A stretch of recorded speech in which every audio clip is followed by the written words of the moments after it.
షేర్లింగంపల్లి నియోజకవర్గంలో P Janardhan Reddy flyover ప్రారంభోత్సవానికి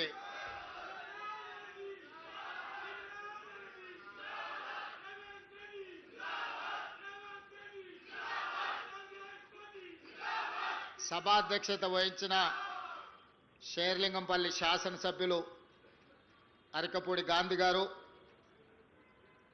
ఈ కార్యక్రమంలో నాతో పాటు ముఖ్య అతిథులుగా విచ్చేసిన రంగారెడ్డి జిల్లా ఇన్ఛార్జ్ మంత్రివర్యులు దుద్దిల్ల శ్రీధర్ బాబు గారు, హైదరాబాద్ నగర ఇన్ఛార్జ్ మంత్రివర్యులు మిత్రులు పొన్నం ప్రభాకర్ గారు, గ్రేటర్ హైదరాబాద్ నగర మేయర్ గద్వాల విజయలక్ష్మి గారు, శాసన మండలిలో చీఫ్ విప్ మాజీ మంత్రివర్యులు పట్నం మహేందర్ రెడ్డి గారు, రాజ్యసభ సభ్యులు అనిల్ కుమార్ యాదవ్ గారు, శాసన మండలి సభ్యులు అద్దంకి దయాకర్ గారు, అదేవిధంగా వేదిక మీద గ్రేటర్ హైదరాబాద్కు సంబంధించిన చాలామంది యువమిత్రులు కార్పొరేటర్లు, అదేవిధంగా పీజేఆర్ కుటుంబ సభ్యులు, పీజేఆర్ అభిమానులందరికీ కూడా మనస్ఫూర్తిగా అభినందనలు కృతజ్ఞతలు తెలియజేస్తున్నా.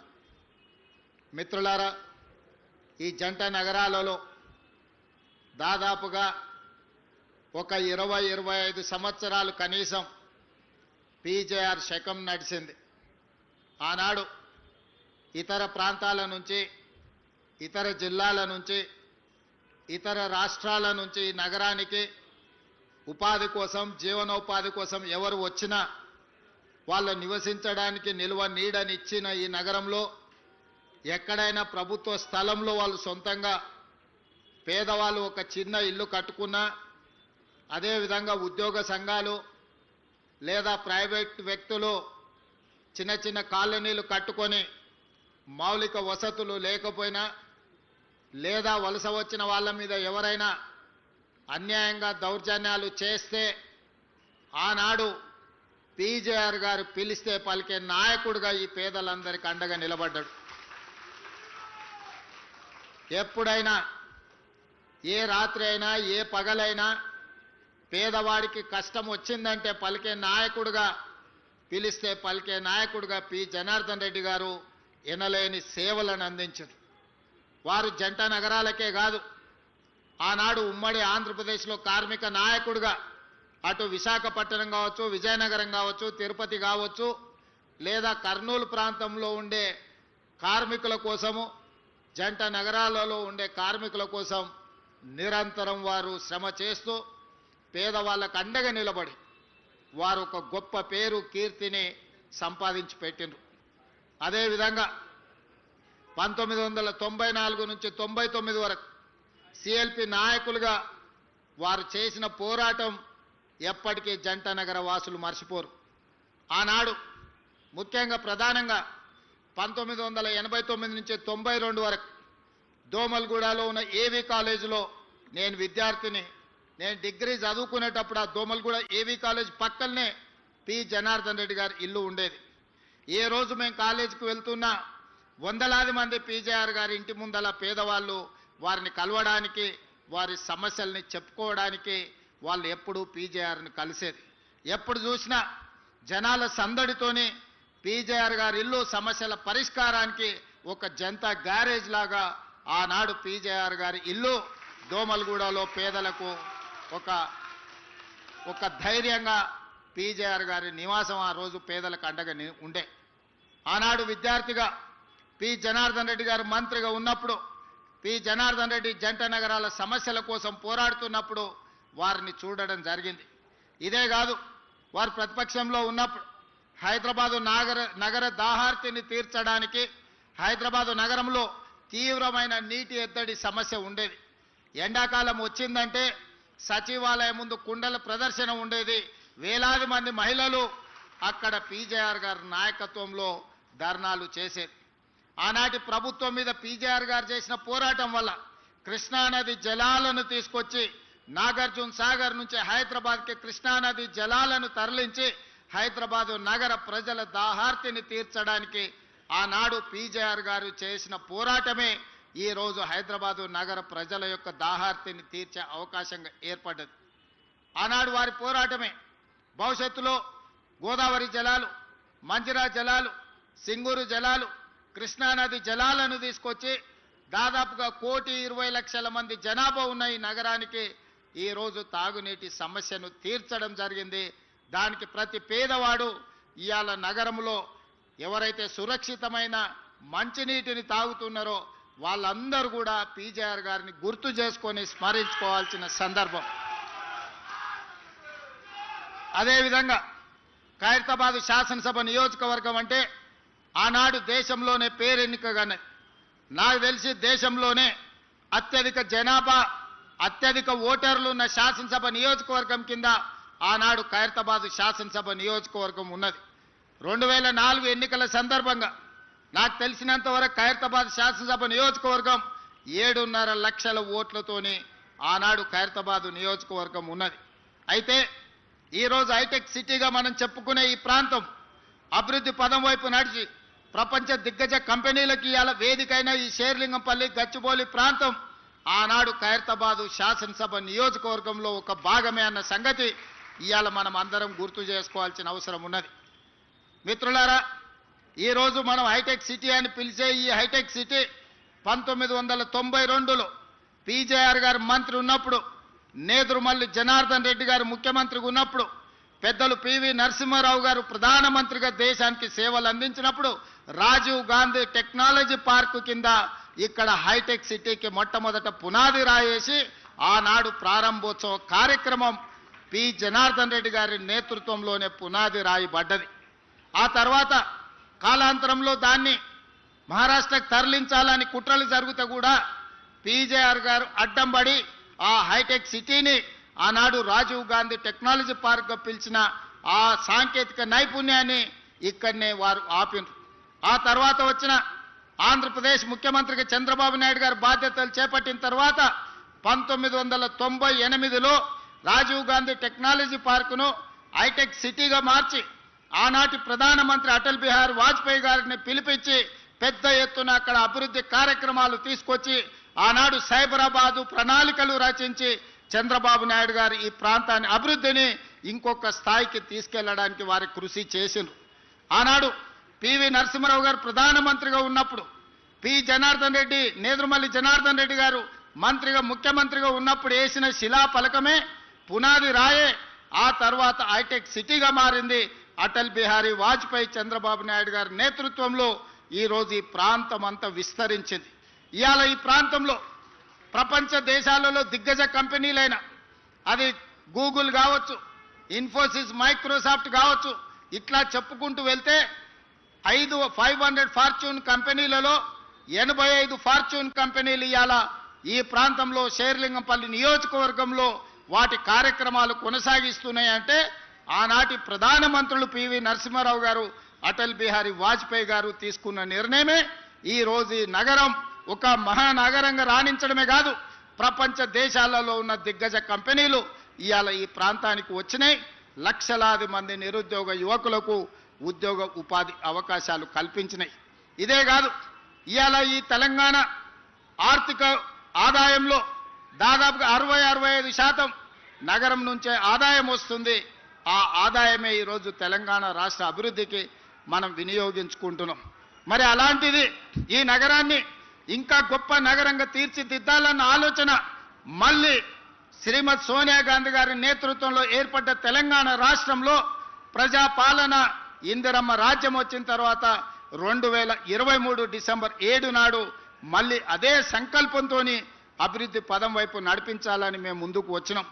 దాంట్లో భాగంగా అరకపూడి గాంధీ గారు కావచ్చు, మహేందర్ రెడ్డి గారు కావచ్చు, గద్వాల విజయలక్ష్మి గారు కావచ్చు, డిప్యూటీ మేయర్ కావచ్చు, లేదా వేదిక మీద ఉన్న చాలా మంది కార్పొరేటర్లు ఈ నగర అభివృద్ధిలో భాగస్వాములం అవుతాం, మీకు అండగా నిలబడతాం, మీరు చేసే ప్రయత్నానికి మేము సంపూర్ణంగా సహకరిస్తామని చెప్పి ఈరోజు ఈ ప్రజాప్రతినిధులందరూ కూడా ముందుకు వచ్చి ప్రభుత్వం చేసే అభివృద్ధి కార్యక్రమాల్లో భాగస్వాములు అవ్వడమే కాదు, వాళ్ళ అనుభవాలను, వాళ్ళ సూచనలను ఈరోజు ప్రభుత్వానికి అందిస్తున్నారు.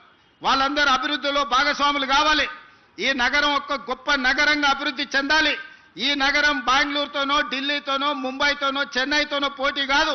ఈ నగరం న్యూయార్క్తోనో టోక్యోతోనో జపాన్తోనో పోటీ పడాలి, సింగపూర్ అంత గొప్పగా ఎదగాలి అని వీళ్ళందరూ ముందుకొచ్చి ఈనాడు ఈ ప్రభుత్వానికి అండగా నిలబడి ముందుకు వెళ్తున్నారు.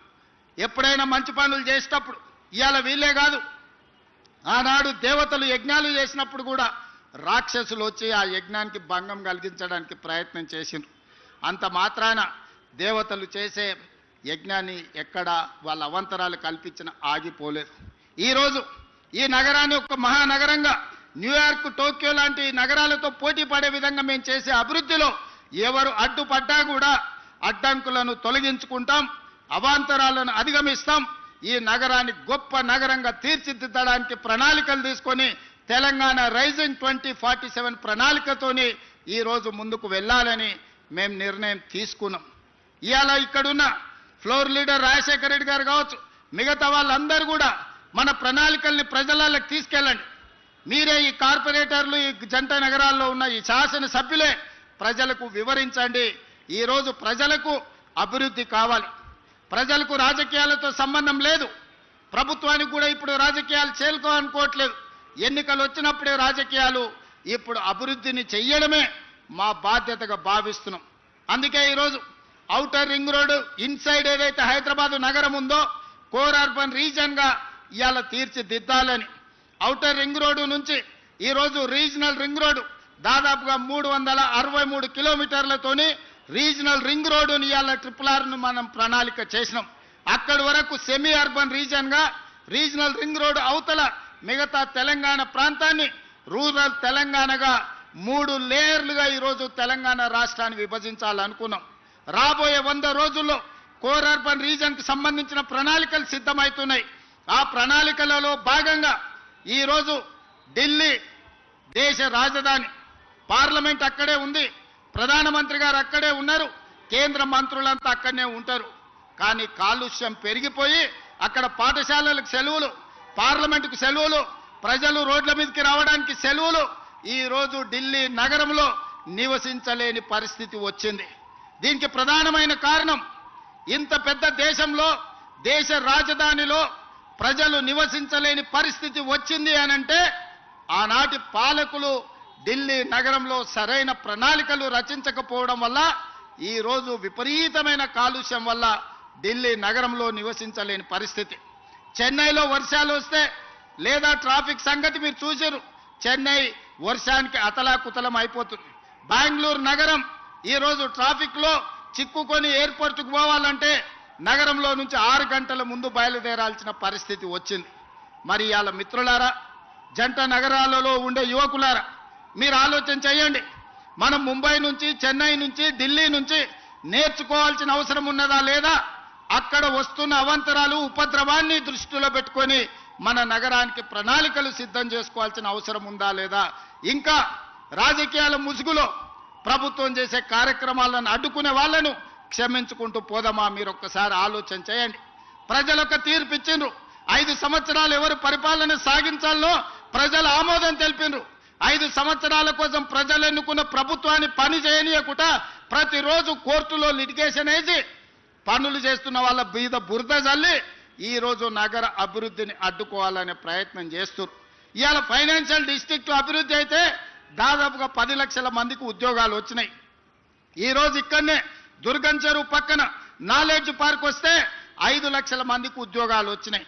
అందుకే ఈరోజు గచ్చిబౌలి స్టేడియం పక్కన ఒక 400 ఎకరాల అభివృద్ధి చేస్తే ఇంకొక 5 లక్షల మందికి ఉద్యోగాలు కల్పించాలి, 1,00,000 కోట్లు పెట్టుబడులు తీసుకురావాలని విదేశీ పర్యటనలు చేసి అమెరికా, జపాన్, సౌత్ కొరియా లాంటి, సింగపూర్ లాంటి దేశాలలో పర్యటన చేసి దాదాపుగా 2,25,000 కోట్ల రూపాయలు పెట్టుబడులను ఆకర్షించి ఇవాళ సంస్థల్ని ప్రారంభించడానికి ప్రయత్నం చేస్తే ఈ రోజు పానకంలో పుడకలాక దాన్ని అడ్డుకున్నారు. ఇది తాత్కాలికమే. ఆ భూమి 2002-03లో ఎవరికో ప్రైవేటు వ్యక్తులకు కేటాయిస్తే 2024లో సుప్రీంకోర్టు వరకు వెళ్ళి కొట్లాడి 20 సంవత్సరాల పోరాటం తర్వాత ఆ భూమిని వెనక్కి రాష్ట్ర ప్రభుత్వానికి తీసుకొచ్చినాం. ఈరోజు ఎవరో కొందరు అవాంతరాలు, అడ్డంకులు కల్పించినంత మాత్రాన ప్రభుత్వం వెనక్కి తగ్గదు. చట్ట సభలలోనే కాదు, న్యాయస్థానాలలో న్యాయం కోసం కొట్లాడి ఆ స్థలాన్ని మళ్ళీ వెనక్కి తీసుకొచ్చి పెద్ద ఎత్తున ఐటీ కంపెనీలను అక్కడ ప్రారంభించడమే కాదు లక్షలాది ఉద్యోగాలను కల్పించే ప్రయత్నము మన ప్రభుత్వం చేస్తుంది. ఇదే కాదు, ఇవాళ జంట నగరాలలో ఉన్న కాలుష్యాన్ని మనం తగ్గించుకోవాలి. ఇవాళ కాలుష్యమే యమపాశమై మన ప్రాణాలు తీసుకుంటుంది. ఇవాళ చాలామంది మీరు చూస్తున్నారు నగరంలో కాలుష్యం ఎట్లా పెరుగుకుంటూ పోతుందో. అందుకే నాలాల అడ్డంకులు తొలగిస్తున్నాం, చెరువుల కబ్జాలకు విముక్తి కలిగిస్తున్నాం, రోడ్ల వెడల్పు కార్యక్రమాలు చేస్తున్నాం, ఫ్లైఓవర్ బ్రిడ్జ్లు కడుతున్నాం, అండర్ పాసులు కడుతున్నాం. ఈ రోజు ఎక్కడ ఏమి కావాలన్నా రాబోయే 100 సంవత్సరాలకు ఈ నగరం ఏ విధంగా ప్రజలకు ఉండాలో ఈరోజు బ్రహ్మాండమైన ప్రణాళికలతో ముందుకు వస్తున్నాం. మా మిత్రులు పొన్నం ప్రభాకర్ గారికి నేను ఆదేశాలు ఇచ్చిన, నగరంలో ఆర్టీసీ బస్సులు, డీజిల్ బస్సులు ఎక్కువ కాలుష్యాన్ని వెదజల్లుతున్నాయి. ఈ నగరంలో 3000 ఆర్టీసీ బస్సులు తిరుగుతున్నాయి. ఈ డీజిల్ 3000 ఆర్టీసీ బస్సులను ఔటర్ రింగ్ రోడ్డు లోపల వద్దు, బయటికి జిల్లాలకు తరలించండి. ఈ నగరంలో మొత్తం 3000 ఎలక్ట్రిక్ వెహికల్స్, ఎలక్ట్రిక్ ఆర్టీసీ బస్సులను మీకు ఇస్తామని చెప్పి కేంద్ర ప్రభుత్వంతో మాట్లాడి రాబోయే సంవత్సరం లోపల నగరంలో మొత్తం డీజిల్ బస్సులను నగరం అవతలికి తరలించడమే కాదు 3000 ఎలక్ట్రిక్ బస్సులను నగరానికి అందించి కాలుష్యాన్ని తగ్గించే ప్రయత్నం చేస్తాం. ఇదే కాదు, ఈరోజు ఆటోలలో కూడా డీజిల్తో పాటు కిరోసిన్ లేకపోతే పెట్రోల్తో నడుపుతున్నారు. ఇవి కూడా కాలుష్యం పెంచుతున్నాయి. అందుకే నగరంలో ఆటోల కొనుగోలుని గత ప్రభుత్వం నిషేధించింది. కానీ నేను వచ్చిన తర్వాత నిషేధాన్ని సడలించి ఎలక్ట్రిక్ ఆటోలు కొనుక్కున్నా, లేకపోతే మన సిఎన్జి ఆటోలను కొనుక్కున్నా, మళ్ళా ఆటో కార్మికులకు కొత్త ఆటోలు కొనుక్కోవడానికి ఈరోజు అనుమతిస్తున్నాం. ఇవాళ ఆటో కార్మికులకు నేను విజ్ఞప్తి చేస్తున్నా, మీ డీజిల్ ఆటోలను తీసేయండి, ఎలక్ట్రిక్ ఈవీ ఆటోలు కొనుక్కోండి. ప్రభుత్వం వైపు నుంచి కూడా మీకు సహకారం అందించే బాధ్యత తీసుకోవడం. అదేవిధంగా ఊబర్, ఓలా, ఆర్టీసీ మీ ట్యాక్సీలు నడుపుతున్న కార్ల వాళ్ళకు కూడా ఈరోజు ఏ కారు కొనుక్కున్నా ₹1 కూడా రిజిస్ట్రేషన్ ఛార్జెస్ వాటి మీద పన్నులు లేవు. ఈరోజు ఎలక్ట్రిక్ వెహికల్స్ ఎవ్వరు కొనుక్కున్నా, అదానీ, అంబానీలు, టాటాలు, బిర్లాలు హైదరాబాద్లో ఎలక్ట్రిక్ వెహికల్ కొనుక్కున్నా వాళ్ళ మీద ₹1 కూడా పన్ను లేదు. 100% పన్ను రద్దు చేసినాం. ఎందుకు అంటే ఈరోజు కిరాయికి నడిచే ఊలా, ఊబరే కాదు, పెద్ద పెద్ద బిర్లాలు, టాటాలు కూడా ఈరోజు ఈ నగర కాలుష్యాన్ని తగ్గించాలంటే పెట్రోల్, డీజిల్ కార్లు కొనొద్దు అని ఈరోజు ఈవీ వెహికల్స్కి ట్యాక్స్ ఫ్రీ చేసినాం. దేశంలో ఎక్కడ లేదు ఈ విధానం. అందుకే ఈరోజు నగరంలో కొనుక్కునే ప్రతి వెహికల్ ఈవీ వెహికల్ కొనుక్కోండి, మీకు ₹1 కూడా పన్ను పడదు. డైరెక్ట్ కారు కొనుక్కొని రిజిస్ట్రేషన్ చేసుకుంటే సరిపోతే మిగతా ఏ పన్నులు కట్టాల్సిన అవసరం లేదు. అదేవిధంగా నాలాలు కబ్జాలు చేసిండ్రు, దాంతో వర్షాలు వచ్చినప్పుడు మురుగునీరుతో పాటు వర్షపు నీళ్ళన్నీ అడ్డం పడుతున్నాయి. ఇవాళ చిన్న వర్షం వస్తే రోడ్ల మీద నడుముల లోతు నీళ్లు నిలబడుతున్నాయి. ఎక్కడికక్కడ చెరువులు కబ్జాయని, నాలాలు కబ్జాయని. మరి నీళ్ళు ఎక్కడికి వెళ్ళాలి? నీళ్లు ఉండాల్సిన ప్రదేశంలో మనం అపార్ట్మెంట్స్ కట్టుకుంటే మనం ఉండాల్సిన ప్రాంతాన్ని నీళ్లు ఆక్రమించుకుంటున్నాయి. నీళ్లు రోడ్ల మీదకి రాలే. నీళ్లు ఉండాల్సిన చెరువులను, కుంటలను, నాలాలను మనం కబ్జా పెట్టుకుంటే ఆ నీళ్లు ఎక్కడికి పోవాలనో తెలవక నగర రోడ్ల మీదకి నీళ్లు వస్తున్నాయి. అందుకే ఈరోజు హైడ్రా ద్వారా అన్యాయంగా ఆక్రమించుకొని ఈ చెరువులలో కడితే వాటిని తొలగించే ప్రయత్నం చేస్తున్నాం. ఆ మధ్యకాలంలో మీరు చూసి ఉంటారు, అక్కినేని నాగార్జున గారు కన్వెన్షన్ విషయంలో ప్రభుత్వం తొలగించింది. తర్వాత నాగార్జున గారు గుర్తించి వారే స్వయంగా ముందుకొచ్చి 2 ఎకరాలు అక్కడ చెరువుకు స్వయంగా వారే నన్ను కలిసి అప్పచెప్పి నగర అభివృద్ధిలో నేను ఒక హీరోగా ముందుంటా, మీరు ఒక మంచి సంకల్పంతో ఈరోజు ఆ చెరువును మీరు అభివృద్ధి చేస్తున్నారని చెప్పి 2 ఎకరాల స్థలాన్ని నాగార్జున గారు వాలంటీర్గా ముందుకొచ్చి ఈరోజు మనకు వారు హ్యాండ్ ఓవర్ చేయడం జరిగింది. ఈరోజు బతుకమ్మ కుంట వి హనుమంతరావు గారు ఎప్పుడు అంబర్పేట చౌరస్తాలో బతుకమ్మ కుంట గురించి 40 ఏళ్ళు కొట్లాడాడు. 40 ఏళ్ళ కేసును హైకోర్టులో కొట్లాడి ఇవాళ బతుకమ్మ కుంటను 6 ఎకరాలు బీఆర్ఎస్ నాయకులు ఆక్రమించుకుంటే ఆ కబ్జా నుంచి విడిపించి ఇవాళ బతుకమ్మ కుంటను తయారు చేస్తున్నాం. వచ్చే బతుకమ్మలు బతుకమ్మ కుంట అంబర్పేటలో మా ఆడబిడ్డలతో ఆడిపించే కార్యక్రమాలు తీసుకెళ్తున్నాం. ఇవాళ మిత్రులారా, కోర్ అర్బన్ రీజన్ కావచ్చు, సెమీ అర్బన్ రీజన్ కావచ్చు, రూరల్ తెలంగాణ కావచ్చు, ఒక ప్రణాళికబద్ధంగా డిసెంబర్ 9th లోపల మన విజన్ డాక్యుమెంట్ను రిలీజ్ చేసి తెలంగాణని 100 సంవత్సరాలకు అవసరమైన అభివృద్ధి కోసం ఈరోజు ప్రణాళికలు చేస్తున్నాం. ఇదే కాదు, అక్కడ ఎయిర్పోర్ట్ ఉంది, ఇక్కడ నగరం ఉంది. కానీ ఎయిర్పోర్ట్కు అవతలి వైపు విశాలమైన లక్షలాది ఎకరాల భూములు ఉన్నాయి. అందుకే అక్కడ 30,000 ఎకరాలల్లా భారత్ ఫ్యూచర్ సిటీ అని ఒక గొప్ప నగరాన్ని నిర్మించాలని ఎయిర్పోర్ట్ నుంచి మెట్రో రైలుతో పాటు పెద్ద హైవే కారిడార్స్ వేసి ఈరోజు ఒక నగరాన్ని మనం నిర్మించుకోబోతున్నాం. ప్రపంచంతోనే పోటీ పడే నగరాన్ని అక్కడ స్పోర్ట్స్ యూనివర్సిటీ, అదే విధంగా ఆర్టిఫిషియల్ ఇంటెలిజెన్స్కి సంబంధించిన ఇన్వెస్ట్మెంట్స్, అదే విధంగా ఫార్మా కంపెనీలకు నాన్ పొల్యూటెడ్ ఇండస్ట్రీస్ కోసం, ఐటీ కంపెనీల కోసం, అదే విధంగా ప్రజలు నివసించడానికి అవసరమైన ఒక్క గొప్ప నగరాన్ని ఈరోజు అక్కడ నిర్మించుకోబోతున్నాం. 30,000 ఎకరాలల్లా దాదాపుగా 20,000 ఎకరాలు ఓపెన్ ఏరియా, ఒక 15,000 ఎకరాలు అయితే మొత్తం ఫారెస్ట్ కిందనే డెవలప్ చేస్తున్నాం. ఎందుకంటే ఈరోజు కాలుష్యం లేని నగరాన్ని నిర్మించాలి, నెట్ జీరో సిటీని నిర్మించాలని 30,000 ఎకరాలల్లా దాదాపుగా 15,000 ఎకరాలను పార్కుల కిందనే వదిలేస్తున్నాం. మిగతా 15,000 ఎకరాలలో రోడ్లు ఇతర అభివృద్ధిని చేసుకుంటూ ఒక గొప్ప నగరానికి ఈరోజు ప్రణాళిక చేస్తున్నాం. ప్రపంచమంతా ఈరోజు భారత్ ఫ్యూచర్ సిటీ వైపు చూస్తుంది. ఆనాడు చంద్రబాబు నాయుడు గారు లేకపోతే ఇతరులు, ఆ తర్వాత రాజశేఖర రెడ్డి గారు ఈ సైబరాబాదును హైటెక్ సిటీ ప్రాంతాన్ని అభివృద్ధి చేస్తామంటే అందరు నవ్విండ్రు. ఇది అయ్యేదేనా? ఔటర్ రింగ్ రోడ్డు వచ్చేదేనా? అంతర్జాతీయ ఎయిర్పోర్టు పూర్తి అయ్యేదేనా అని. కానీ ఇవాళ మిత్రులారా, మీ కల్లారా చూస్తున్నారు ఈ అభివృద్ధిని. ఔటర్ రింగ్ రోడ్డును చూశారు, అంతర్జాతీయ ఎయిర్పోర్టును చూశారు, హైటెక్ సిటీని చూశారు, గచ్చిబౌలి చౌరస్తాను చూశారు. ఒకనాడు ఈ ప్రాంతానికి రావాలంటే 6 తర్వాత ఊరికి పోయినట్టు ఉండేది. ఇవాళ నగరమే ఇక్కడ ఉన్నది, అక్కడున్న నగరం నిద్రపోతుంది 9 తర్వాత. ఇక్కడ 24 గంటలు ఉద్యోగ ఉపాధి అవకాశాలతోని తలతల మెరుస్తుంది. ఈ ప్రాంతం కలకలలాడుతుంది. ఈ ప్రాంతం నుంచే ఈరోజు రాష్ట్రానికి అత్యధికంగా పన్నులు వసూలవుతున్నాయి. ఈ ప్రాంతాన్ని అభివృద్ధి చేయడం మా బాధ్యత. మా మిత్రుడు అరకపూడి గాంధీ గారు ఈ ప్రాంతానికి ఏం ప్రణాళికలు తీసుకొచ్చినా మా కమిషనర్ గారికి, మా హెచ్ఎండిఏ కమిషనర్కు, మున్సిపల్ కమిషనర్కు, ఎంఏయుడి ప్రిన్సిపల్ సెక్రటరీకి, అదేవిధంగా మెట్రో వాటర్ వర్క్స్ వాళ్ళకు ఆదేశాలు ఇచ్చిన ఈ ప్రాంతానికి అవసరమైన నిధులకు మీరు ఎక్కడ కూడా ఆపాల్సిన అవసరం లేదు. ఎందుకంటే ఒకనాటి ఖైరతాబాదు 7 అసెంబ్లీలు అయింది.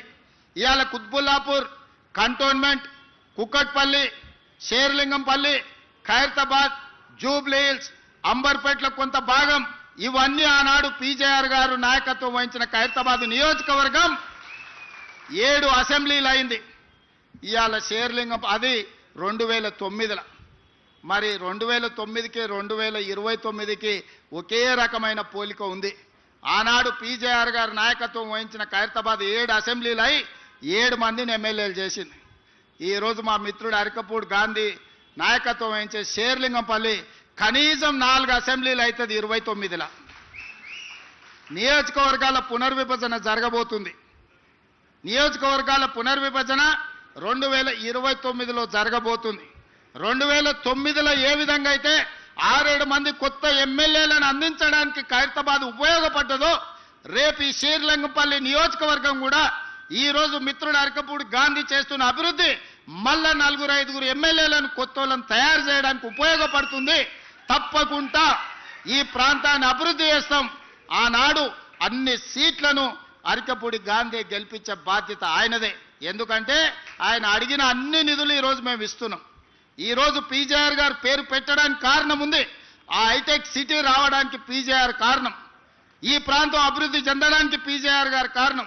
ఈ ప్రాంతంలో లక్షలాది మంది ఇతర ప్రాంతాల నుంచి వచ్చిన వాళ్లకు ఒక నమ్మకం కలిగించింది పీజేఆర్. అందుకే వారి పేరు పెట్టడం సముచితం అని చెప్పి ఒక గొప్ప నాయకుడిని స్ఫూర్తిగా తీసుకొని ఇవాళ ఈ మన ఫ్లైఓవర్కి పేరు పెట్టుకున్నాం. రేపు పొద్దుగాల షేర్లింగంపల్లిలో జరిగే అభివృద్ధి రాష్ట్రానికి ఆదర్శంగా ఉండాలి. వేదిక మీద ఉన్న మా చాలా మంది నాయకులు ఉన్నారు, యువమిత్రులు ఉన్నారు, ఎమ్మెల్యేలు అవుదామని వాళ్ళందరూ ఆలోచన చేస్తున్నారు. మరి మీ అందరికీ అవకాశాలు రావాలంటే మీరు అరకపూడి గాంధీతో పాటు ఈ అభివృద్ధిలో ఈ వేగాన్ని ముందుకు తీసుకెళ్లడానికి మీరందరూ కలిసి పనిచేయాలి. చిన్న చిన్న విషయాలు ఎక్కడైనా ఉంటాయి. కుటుంబంలో కూడా కొన్ని భిన్నాభిప్రాయాలు ఉంటాయి.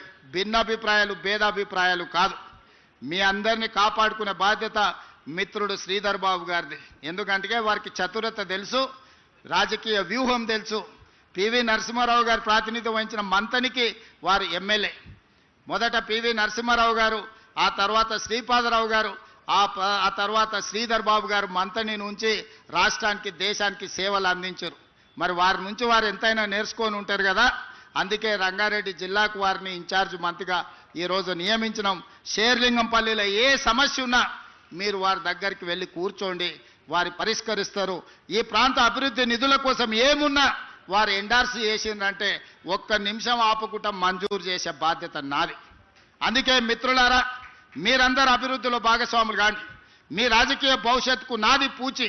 ఎవరికైనా ఏదైనా చెప్తే 100% అమలు చేసే వరకు గుర్తు పెట్టుకొని దాన్ని అమలు చేసే బాధ్యత నాది. ఎందుకు అంటే ఆనాడు కొడంగల్లో ఓడిపోయి హైదరాబాద్కు వచ్చినప్పుడు మల్కాజ్గిరి పార్లమెంట్లో, దేశానికి పెద్ద పార్లమెంట్ అయిన మల్కాజ్గిరి నుంచి నన్ను గెలిపించి పార్లమెంటుకు పంపించారు. ఆ పార్లమెంట్ సభ్యత్వమే పిసిసి అధ్యక్షుని చేసింది. ఆ పిసిసి అధ్యక్ష పదవే ఈరోజు తెలంగాణ రాష్ట్రానికి ముఖ్యమంత్రిని చేసింది. కాబట్టి నగర అభివృద్ధిలో ఎంత చేసినా కూడా తక్కువనే. ఈ నగర అభివృద్ధి కోసం సంపూర్ణంగా సహకరించి, నగర అభివృద్ధి మీద నాకు సంపూర్ణమైన అవగాహన ఉంది. ఎందుకంటే 45 సంవత్సరాల నుంచి ఈ నగరంలోనే పెరిగిన నేను. చాలామంది అనుకుంటున్నారు గ్రామీణ ప్రాంతం నుంచి వచ్చాను. గ్రామీణ ప్రాంతం నుంచే వచ్చినా కానీ నేను కూడా మీలాక నగరానికి వచ్చిన. నేను ఇక్కడ డిగ్రీ చదువుకున్నా, ఇక్కడనే వ్యాపారం చేసిన, ఇక్కడి నుంచే రాజకీయానికి మళ్ళీ గ్రామానికి వెళ్ళిన. ఈరోజు నాకు గ్రామం ఎట్లుంటుందో తెలుసు, పట్టణం ఎట్లుంటుందో తెలుసు, పెద్ద నగరం ఎట్లుంటుందో తెలుసు. వీటన్నిటిని ప్రణాళికబద్ధంగా ప్రపంచంతో పోటీ పడే విధంగా మన రాష్ట్రాన్ని అభివృద్ధి చేయాలనుకుంటున్నాం. మనం ఎవ్వరికి పోటీ కాదు, మనం ప్రపంచంతోనే పోటీ పడదాం. ఆనాడు జైపాల్ రెడ్డి గారు మెట్రో ఇచ్చిండ్రు మనకు. ఈరోజు నగరంలో ఉన్న మెట్రో ఆనాడు జైపాల్ రెడ్డి గారు మనకిచ్చింది. మన్మోహన్ సింగ్ గారు ఉన్నప్పుడు ఇచ్చింది. మరి పివి నరసింహారావు గారు ఉన్నప్పుడు హైటెక్ సిటీ వచ్చింది. మన్మోహన్ సింగ్ గారు ఉన్నప్పుడు మెట్రో వచ్చింది. ఇందిరాగాంధీ గారు ఉన్నప్పుడు బిహెచ్ఎల్ వచ్చింది, మిదాని వచ్చింది, బీడీఎల్ వచ్చింది, ఐడిఎల్ వచ్చింది, ఇట్లా ఈసీఐఎల్ వచ్చింది. ఇట్లా చెప్పుకుంటూ వెళ్తే ఇందిరాగాంధీ గారు ప్రధానమంత్రిగా ఉన్నప్పుడు మొత్తం మన తెలంగాణలో ఉన్న అంతర్జాతీయ స్థాయి పరిశ్రమలు, ఈరోజు డిఫెన్స్ ఇన్వెస్ట్మెంట్స్ వచ్చిన, ఫార్మా ఇన్వెస్ట్మెంట్స్ వచ్చిన, ఇండస్ట్రియల్ గ్రోత్ కారిడార్లు వచ్చిన, అది ఇందిరాగాంధీ గారు వల్ల వచ్చింది. ఈరోజు ఐటీ కంపెనీలు వచ్చినాయంటే పివి నరసింహారావు గారు వల్ల వచ్చింది. ఈరోజు మనకు మెట్రో లాంటి అంతర్జాతీయ ఔటర్ రింగ్ రోడ్ కానీ, అంతర్జాతీయ ఎయిర్పోర్ట్ కానీ మరి మన్మోహన్ సింగ్ గారు వల్ల వచ్చింది. నేను మా బీజేపీ మిత్రులను అడుగుతున్న కిషన్ రెడ్డి గారిని, మోడీ ఏమిచ్చిండు కిషన్ రెడ్డి గారు? మీరు ఈ రాష్ట్రానికి నగరానికి ఏం తెచ్చిండ్రు? నేను విమర్శ చేస్తలేను, ఒక్కసారి గుండె మీద చేయబెట్టుకొని ఆలోచన చేయాలి. మెదక్ ఎంపీ మీరే, చేవెళ్ళ ఎంపీ మీరే, సికింద్రాబాద్ ఎంపీ మీరే, మల్కాజ్గిరి ఎంపీ మీరే, నిజామాబాద్ ఎంపీ మీరే, కరీంనగర్ ఎంపీ మీరే, ఆదిలాబాద్ ఎంపీ మీరే. తెలంగాణలో సగం ఎంపీలను మీకే ఈ ప్రజలు ఇచ్చిండ్రు. మరి తెలంగాణ ప్రజలు మీకు 8 మంది ఎమ్మెల్యేలను, 8 మంది ఎంపీలను ఇచ్చిండ్రు. మోడీ నుంచి మీరు తెచ్చింది ఒక్కటి చూపించండి. నికరంగా మోడీ గారి నుంచి మేము ఇది తెచ్చినామని కిషన్ రెడ్డి గారు మీరు ఒక్క మాట చెప్పండి, గుండెల మీద చేసుకొని. ఇవాళ మేము చేస్తున్న ప్రయత్నాలకు సహకరించక ఇవాళ ప్రతిపక్షం ఉన్న బెంగళూరుకు మోడీ గారు మెట్రో ఇచ్చారు, ప్రతిపక్షం ఉన్న డిఎంకేకు చెన్నైకి మెట్రో ఇచ్చిండు, ఆంధ్రప్రదేశ్కు మెట్రో ఇచ్చిండు, గుజరాత్కి బుల్లెట్ ట్రైన్ ఇచ్చిండు, 2 లక్షల కోట్లు ఇచ్చిండు, గుజరాత్కు సబర్మతి రివర్ ఫ్రంట్ ఇచ్చిండు, ఢిల్లీకి యమునా రివర్ ఫ్రంట్ ఇచ్చిండు, ఉత్తరప్రదేశ్కు గంగా నది రివర్ ఫ్రంట్ ఇచ్చిండు. మరి మేము మూసీ రివర్ ఫ్రంట్ అడిగితే మాకు ఇస్తలేడు, మేము మెట్రో రైలు అడిగితే ఇస్తలేడు, మేము రీజనల్ రింగ్ రోడ్ అడిగితే అది అటకెక్కింది. ఎందుకు ఈ వివక్ష? కిషన్ రెడ్డి గారు మీరు ఆలోచన చేయాలి కదా కేంద్ర మంత్రిగా. మేము చెప్పినాం కదా, మీ ఎంబడి వస్తాం, మీరు మమ్మల్ని తీసుకెళ్ళండి, భేషజాలు లేవు, నగర అభివృద్ధి చేసుకుందాం, తెలంగాణ ప్రాంతాన్ని అభివృద్ధి చేసుకుందాం, మేము మీతో కలిసి వస్తామన్నాం. దాదాపుగా 30-35 సార్లు ఢిల్లీకి పోయినా, ప్రధానమంత్రిని కలిసిన, అమిత్ షా గారిని కలిసిన, అందరు మంత్రులను కలుస్తున్నా. నేను కలవని మంత్రి లేడు, చెయ్యని విజ్ఞాపన లేదు. రేపు కూడా అమిత్ షా గారు వస్తున్నారు. నేను మా మిత్రుడు పొన్నం ప్రభాకర్ గారు, మా శ్రీధర్ బాబు గారు రేపు ఎయిర్పోర్ట్కి వెళ్ళి అమిత్ షా గారిని మళ్ళీ అడుగుతాం. మా మెట్రో మాకు ఇవ్వండి, మా మూసి మాకు ఇవ్వండి, మా రీజనల్ రింగ్ రోడ్ మాకు ఇవ్వండి. ఈ మూడు ఇస్తే మా నగరం ప్రపంచంతోనే పోటీ పడుతుంది. న్యూయార్క్లో ఉన్నవాడు కూడా ఇక్కడికి వచ్చి అరే హైదరాబాద్ నగరంలో నేను నివసిస్తా, ఫ్యూచర్ సిటీలో నేను వ్యాపారం చేసుకుంటా, హాలీవుడ్ అమెరికాలో కాదు, హాలీవుడ్ను బాలీవుడ్ను ఈరోజు హైదరాబాద్ నగరానికి తేవడానికి మేము ప్రయత్నం చేస్తున్నాం. మీ వంతు సహకారాన్ని అందించండి. మా వైపు నుంచి ఏమైనా లోపం ఉంటే చెప్పండి, మేము సరిదిద్దుకుంటాం. మేము ఇచ్చే నివేదికలలో లోపం ఉందా, మేము ఇచ్చే నివేదికలలో ఏమైనా అస్పష్టత ఉందా, మేము కోరుతున్న కోరికలు ఏమైనా గొంతమ్మ కోరికలా, ఎవరు కోరకూడని కోరికలా? 20 ఏళ్ల కింద మెట్రో కట్టుకున్నాం, 100 ఏళ్ల కింద మూసి కట్టుకున్నాం, 30 ఏళ్ల కింద 25 ఏళ్ల కింద ఔటర్ రింగ్ రోడ్ వేసుకున్నాం, 25 ఏళ్ల కింద అంతర్జాతీయ ఎయిర్పోర్ట్ శంషాబాద్లో కట్టుకున్నాం. మా తర్వాత వచ్చిన వాళ్ళు ఆనాడు ఢిల్లీ తర్వాత మెట్రో 2వ స్థానంలో ఉండే మా నగరం ఇవాళ 9వ స్థానానికి పోయింది. చిన్న చిన్న ఊర్లు కూడా మెట్రో కట్టుకొని మనకంటే ముందల పోయినాయి. ఇవన్నీ కిషన్ రెడ్డి గారు కేంద్ర మంత్రిగా మీకు కనిపించడం లేదా? మేము చెబుతుంటే మీకు వినిపించడం లేదా? నేను పర్సనల్గా మిమ్మల్ని ఇంటికి వచ్చి కలిసి నివేదికలు ఇచ్చిన, వ్యక్తిగతంగా కూడా మీతో మాట్లాడినా. మనం సాధించుకుందాం, మనం రాజకీయాలు పక్కన పెడదాం, ఆఖరి సంవత్సరం రాజకీయాలు చేసుకుందాం, ఈ 3-4 సంవత్సరాలు అభివృద్ధి చేసుకుందాం అని కిషన్ రెడ్డి గారికి స్వయంగా వాళ్ళ ఇంటికి ఢిల్లీలో వెళ్ళి నేనే కలిసి విజ్ఞప్తి చేసిన. ఇంతకంటే ఏం చేయాలనో చెప్పండి మిత్రులారా. మిత్రులుగా మీరు ఆలోచన చేయండి. నగరాన్ని అభివృద్ధి చేయాలనుకుంటున్న మీరు నిశ్చితంగా గమనించండి. ఎవరు రాజకీయాలు చేస్తున్నారు, ఎవరు కుట్రలు చేస్తున్నారు, ఎవరు అభివృద్ధిని అడ్డుకుంటున్నారు, ఎవరు అభివృద్ధి కోసం అహర్నిశలు తాపత్రయపడుతున్నారు, ముందుకు నడిపించాలనే ప్రయత్నం చేస్తున్నారు చూడండి. మా ప్రభుత్వంలో కూడా మీరు ఏదైనా గమనిస్తే నగర అభివృద్ధికి ఇంకా మేము చేయాల్సింది ఏదైనా ఉంటే మాకు సూచన చేయండి. మేము ఎప్పుడు నిత్యం ప్రజలలోనే ఉన్నాం. ఈ ఫ్లైఓవర్ని పూర్తి చేయాలి, తక్షణమే ఈ ప్రాంతం ట్రాఫిక్ను పరిష్కరించాలనుకున్నాం. ఈరోజు ఫైనాన్షియల్ డిస్ట్రిక్ట్ చౌరస్తాలో ఈరోజు ట్రాఫిక్ జామ్ అవుతున్నది. అక్కడ మొత్తం ఫ్లైఓవర్లు కట్టి నియోపోలిస్ వరకు మొత్తం రోడ్లు వేయాలని ఈరోజు ప్రణాళికలు చేసినాం. ఈ ఆర్థిక విప్లవాన్ని తీసుకొచ్చింది మన్మోహన్ సింగ్ గారు. అందుకే ఆ ఫైనాన్షియల్ డిస్ట్రిక్ట్ చౌరస్తాలో పెద్ద ఎత్తున మన్మోహన్ సింగ్ గారి జ్ఞాపకార్థం పెద్ద స్టాచ్యూను వారి మెమరీని ఈరోజు వారి జ్ఞాపకార్థంగా మనం కట్టుకోవాలనుకుంటున్నాం. అదేవిధంగా మిత్రుడు గాంధీ పీజేఆర్ గారి విగ్రహాన్ని కూడా ఈ ప్రాంతంలో పెట్టాలన్నాడు. మీరు సరైన ప్రాంతాన్ని సూచించండి. పీజేఆర్ గారి విగ్రహం పెట్టుకుంటే ఒక స్ఫూర్తి. పీజేఆర్ గారి విగ్రహం చూస్తే నాయకుడు ఎట్లుండాలనో, పేదోళ్ళకి ఎట్లా అండగా నిలబడాలనో పీజేఆర్ గారిని చూస్తే ఒక స్ఫూర్తినిస్తుంది. నగరంలో పేదలకు ఒక విశ్వాసం వస్తుంది. అట్లాంటి పీజేఆర్ గారి విగ్రహం పెట్టడం అంటే మాకందరికీ సంతోషకరం. అరకపూడి గాంధీ గారు అడిగినట్టు తప్పకుండా ఈ ప్రాంతంలో పీజేఆర్ గారి విగ్రహం ఆల్రెడీ ఫైనాన్షియల్ డిస్ట్రిక్ట్ చౌరస్తాలో పెద్ద ఎత్తున మన్మోహన్ సింగ్ గారి విగ్రహావిష్కరణ ఇవన్నీ ఏర్పాట్లు చేస్తున్నాం. అదేవిధంగా పీజేఆర్ గారి విగ్రహాన్ని కూడా పెట్టడానికి ప్రభుత్వం ప్రణాళికలు సిద్ధం చేసుకుంటుంది. మున్సిపల్ కమిషనర్ గారికి, మేయర్ గారికి నేను సూచన చేస్తున్నా, తక్షణమే స్థలాన్ని సూచనలు తీసుకోండి, స్థలాన్ని మీరు గుర్తించండి, అక్కడ పీజేఆర్ గారి విగ్రహాన్ని పెట్టి ముందుకు వెళ్దాం. ఈ కార్యక్రమంలో పాల్గొని అభివృద్ధిలో భాగస్వాములు కావాల్సిందిగా మీ అందరికీ విజ్ఞప్తి చేస్తూ మన నగరాన్ని గొప్పగా అభివృద్ధి చేసుకుందాం. 3 సంవత్సరాలు రాజకీయాలు పక్కన పెడదాం. 2028 వరకు రాజకీయాల చర్చ వద్దు. 28 తర్వాత ఎన్నికలు ఉంటాయి. ఆఖరి సంవత్సరం ఎన్నికలు, రాజకీయాల గురించి మాట్లాడుకుందాం. ఇప్పుడు అభివృద్ధి కోసం మనందరం కలిసికట్టుగా కృషి చేద్దాం. అందరినీ కలిసి రావాల్సిందిగా విజ్ఞప్తి చేస్తూ వేదిక మీద అభివృద్ధిలో భాగస్వాములయ్యి వేదిక మీద వచ్చి సహకరించిన కార్పొరేటర్ మిత్రులకు, ఎమ్మెల్యేలకు, ఎమ్మెల్సీలకు అందరికీ మనస్ఫూర్తిగా ధన్యవాదాలు తెలియజేస్తూ మీ అందరి దగ్గర సెలవు తీసుకుంటున్న మిత్రులారా.